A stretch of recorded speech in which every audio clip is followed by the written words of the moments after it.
Let's start with the injury in the secondary. Denzel Ward still in concussion protocol. His status for Sunday's opener up in the air. Did not practice yesterday. If he's unable to go against the Bengals, who have one of the best receiving trios in the NFL, if not the best, how big of a loss is that for the Cleveland Browns? Guys, it's for the most part, with very rare exceptions, it's only a quarterback injury that will move a point spread, right? Mm-hmm. And if Denzel Ward doesn't play, I don't think the point spread in this game is going to change. However, if you look at the Browns in specific to this matchup with the Bengals, you're not playing Tennessee, you're not playing Baltimore, you're not playing a run-first team. Denzel Ward, if he's unable to play, and I have no facts to back this up, it's just a gut feeling that Denzel Ward will play this weekend. But if he doesn't, it's probably one of the biggest losses they could have this week because of the opponent they're playing. That's how I see it. G. Bush, how do you see it? I think I think it limits to some of the stuff that you want to do. I think you're a little less apt to bring more pressure. You're a little more apt to kind of just lay back a little bit more because you don't want to get beat deep. But I think if there's any team that can withstand an injury like that, it's the fact that the Browns have placed a lot of resources at the cornerback position. You know, they drafted Martin Emerson, who looks like he's going to be one of the best corners in the league, and hopefully he takes another step and has a breakout season.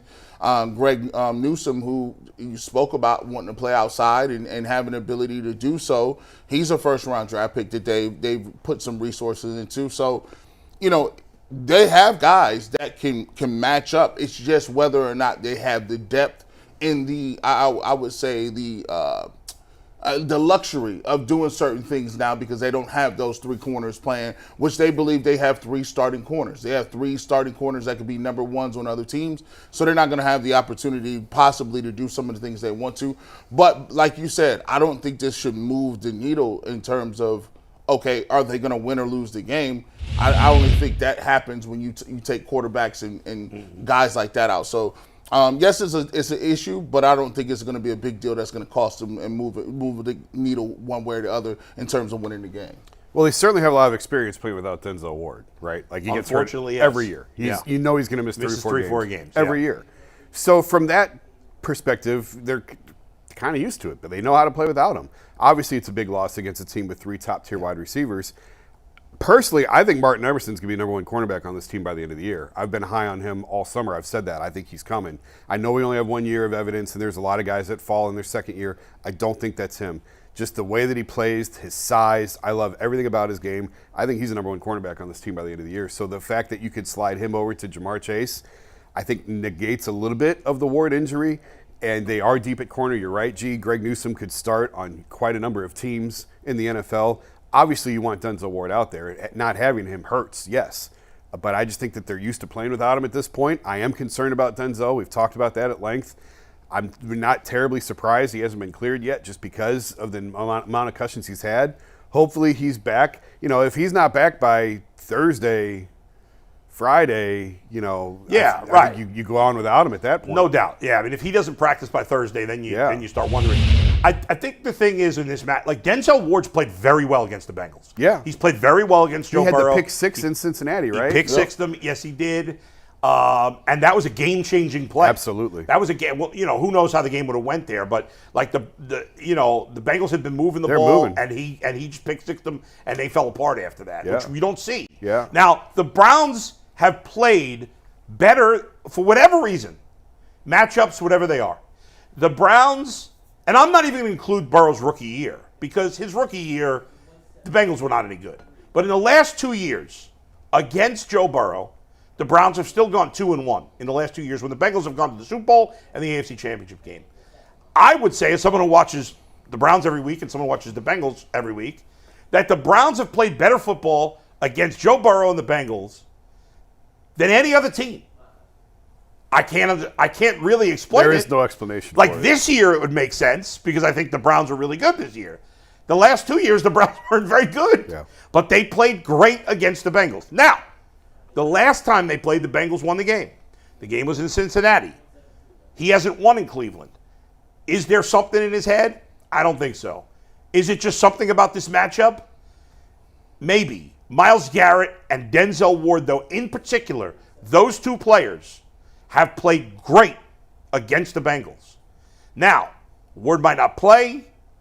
Myles Garrett is dealing with Orlando Brown this year, which is, now listen, I still like the advantage for Myles Garrett against any offensive lineman, but Orlando Brown is the first player the Bengals have had at left tackle that's at least in the stratosphere of Myles Garrett, as opposed to the other guys who are miles and miles away.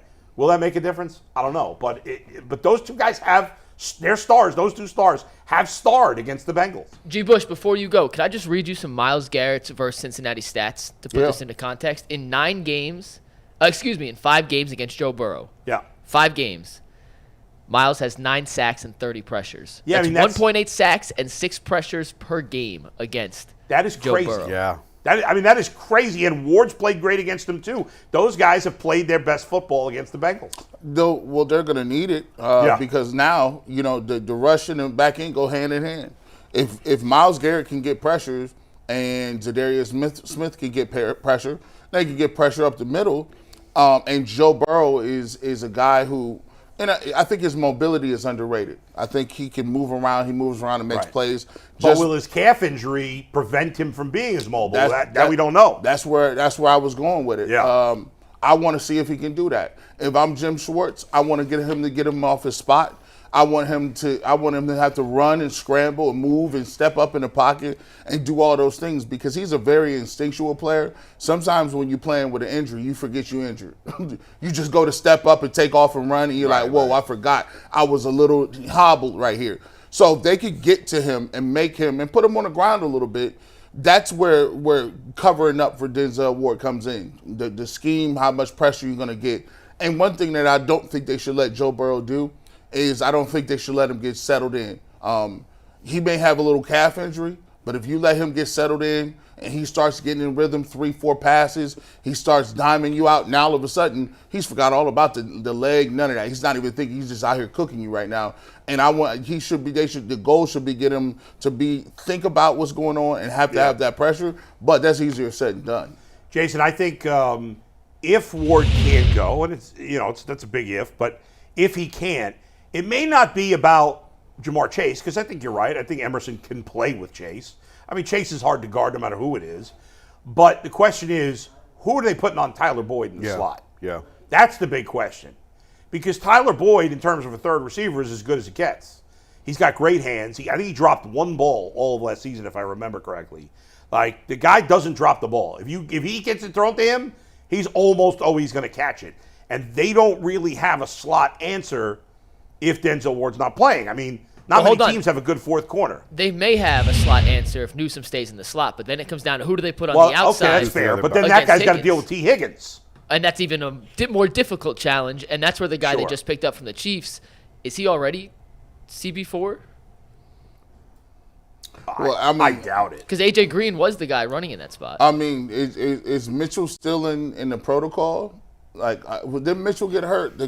I believe Cam Mitchell's cleared to play. I'll double check on that. But so I would assume he's their fourth corner. I would assume he's the fourth quarter, and I would assume that they would play him in nickel and play Greg Newsome on the outside. Now, if you look at it, that's T. Higgins is 6'3", 6'4" with a 41-inch vert. And Cam, T. Higgins is what you want Cedric Tillman to become.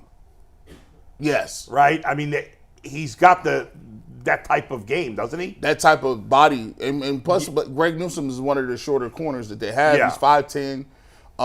So you T. Higgins on Greg Newsome. It all depends on wherever you want to go. Do you want T. Higgins or Tyler Boyd to get the rock? They may say, look, we want to stop the big play from T. Higgins because he can catch jump balls in the end zone. He's a guy that can spread the field. And to be truthful, he has more more of a stature than even Jamar Chase has. Right, physically. Physically. So we'll see. It'll be interesting if they just line up a play, or do they got guys that are going to follow guys all throughout the game? Yeah, I mean, the Browns. What's tricky for Jim Schwartz this week is he doesn't know. I mean, maybe they do know. Maybe they know already whether he's going to play or not, and they're just not saying. That's entirely possible. But in a way, don't you have to have two game plans? To some degree, whether Denzel Ward's going to play or not? Yeah, I think they probably do have a pretty good idea by this point if he's going to be cleared in time or not. Right. But yeah, I mean, I think you want to try and neutralize T. Higgins as much as possible and let Tyler Boyd beat you. Like, if it's me, and I'm going to take my chances with their number 3 guy as opposed to their top 2 guys. Yeah. Now the Bengals, Joe Mixon adequate out of the backfield in terms of catching passes. Yeah. He's not great, but he's not bad. They got a new tight end this year. They always seem to have a new tight end every year. This year they brought in Irv Smith Jr., who was with Minnesota last year. He's been a guy that they were high on him in Minnesota for a couple of years, and he could never stay healthy. He's healthy right now. He has no proven. He's unproven, but one of the things I do look for, Bull, is the screen game. Screen game is going to be. They like to hit Mixon in the screen game. Yes, the screen game is something that when you run what the Browns run, screens are going to be available. That's wide. That's screens, tunnel screens, bubble screens, screens to the running back, draws, delayed handoffs. All that stuff is in play. And he likes to. Well, they like to hit Jamar Chase with screens. Yes. And try to get him cooking in space quickly. Because if you miss a tackle out there and it's one-on-one, it's over. He's and those are the quick little things that they can do, especially with the speed that Jamar Chase had. People forget Jamar Chase was hurt last year. He was hobbled a little bit. He missed how many games? 4? Yeah. He came back and was able to play, but I mean, when Jamar Chase is on, he has the ability to catch a slant, and he splits the safeties, he's to the house. So that's the threat that it causes you a little bit when you play them on the defensive side of football. This is going to be a fun game Sunday. Very I can't fun. wait. I can't wait to watch football. I can't wait to watch the Chiefs and Lions Thursday. I think that's going to be a fun game. Go ahead, Mike. Yeah, there's some really good matchups coming up this week. Football is back. It feels so good. I got a question for you. Then we'll do a fast read for PCC. Then we'll move on. But as of today, it's Tuesday. I know it's early, a lot can change. But do you expect to see Denzel Ward in uniform playing on Sunday? Yes or no? I'm saying yes. I would say yes. I expect to see him. Now, here's the thing. I don't know how long he's going to stay out there. The worst thing that could happen is he plays, he's out there a quarter, he tackles somebody, and he's in the locker room again, because then he could be out for 8-10 weeks. That's true. Jason? I think he plays, but I thought he'd be back yesterday, so I'm a little bit more concerned now. So now I think it's fair to really wonder what's going on. Go ahead, man.